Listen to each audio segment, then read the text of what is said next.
Here now with more reaction to the GOP debate, Kentucky Senator Rand Paul. Senator, good to see you. Hey, Sean, thanks for having me. Wouldn't say this was a big night for the media. What was your reaction to the debate in general? You know, I think one of the funny things is that I agree with Governor Christie. I saw more unity among the Republican field, mainly because they were all unified against the moderators. And the crowd also sensed that the moderators seem to be a bit biased with all of their questions. Yeah. Let's talk about what you have planned tomorrow, because and a lot of the candidates tonight were critical of this new budget deal. Again, spending more money, more deficits. You are going to start a filibuster tomorrow. Are you planning on not drinking a lot of water tonight? You planning on being out there a long time? You know, we'll see what happens. But to me, this deal represents exactly what's wrong with Washington. You've got the Republican establishment making an agreement with the president. And do you know that they're going to raise the debt ceiling by an unspecified amount?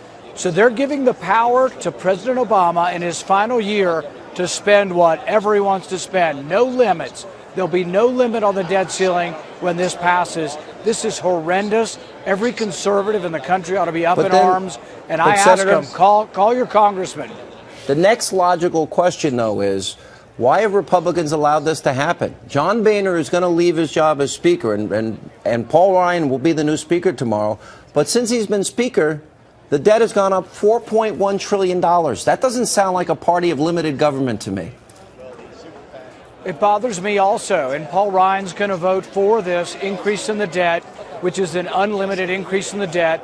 They're also busting the budget caps for both military and domestic welfare. And this is the unholy alliance I've been talking about in Washington, where the right gets what they want, increased military spending, the left gets what they want, increased domestic spending, and there's sort of a secret handshake, and all of the spending goes up. But they're bankrupting the country, both the right and the left. All right, so how do you feel about where you stand in the campaign right now? Poll numbers, I'm sure, are not where you want them to be. Do you take them seriously?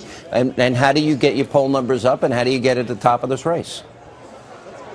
Right now, the polls are of undecided voters. 2/3 of everybody in every poll they put out is undecided. So there's sort of a fiction, but the media is obsessed with the numbers. They think, oh, it must be math because it's a number. But these numbers mean absolutely nothing now. We have a great ground game. I had 700 kids at the University of Iowa the other day. I had 700 at Iowa State. We are on the ground. We are planning on winning. We're going to be in the middle of this. And we think the polls really don't represent anything and may not till January. All right. Thank you, Senator, for being with us. We appreciate it.